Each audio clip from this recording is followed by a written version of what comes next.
Jonathan for a Day is a pretty fun Rugrats episode. This is the second segment, the third episode of the first season of the reboot, and there are quite a few episodes in the classic series like this, so I knew kind of what to expect. But I wasn't sure who'd be the Jonathan, and how this played out worked really well. Angelica's in the car with her mother and Jonathan, and Jonathan is, of course, obeying her mother's every command, and Angelica realizes that she wants that too, so she decides to play a game with the babies, getting them to pretend at being Jonathan. And she decides to try a couple of babies, but ultimately, the one who takes the bait is Phil.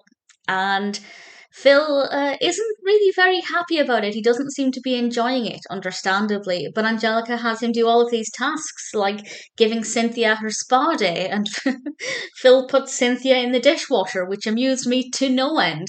And it wouldn't surprise me if that's a common occurrence for parents to just open the dishwasher and find that a child's put a toy in there. I rather enjoyed it, and I like the fact that Phil got some attention because I think Phil is an awesome character.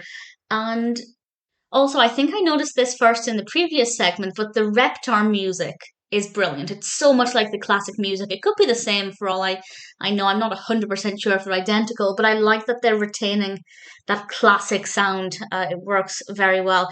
Wonderfully animated, of course. The reboot series is visually, it's stunning. The attention to detail is just incredible. I still think Tommy looks a little bit squishy, but I love the design of it, and the narrative flowed really well. And it was quite interesting that Susie and Tommy had nothing to do with most of it because they were glued to the television watching Reptar. And I think that that decision worked really well. We also get a lot of Didi, Betty, and Charlotte in this, and um, I think they're great characters. Charlotte, in particular, I was surprised actually that she kind of didn't argue against Didi's idea for an at-home spa day. I thought Charlotte would have stood her ground and just made her excuses and left to go to a proper spa.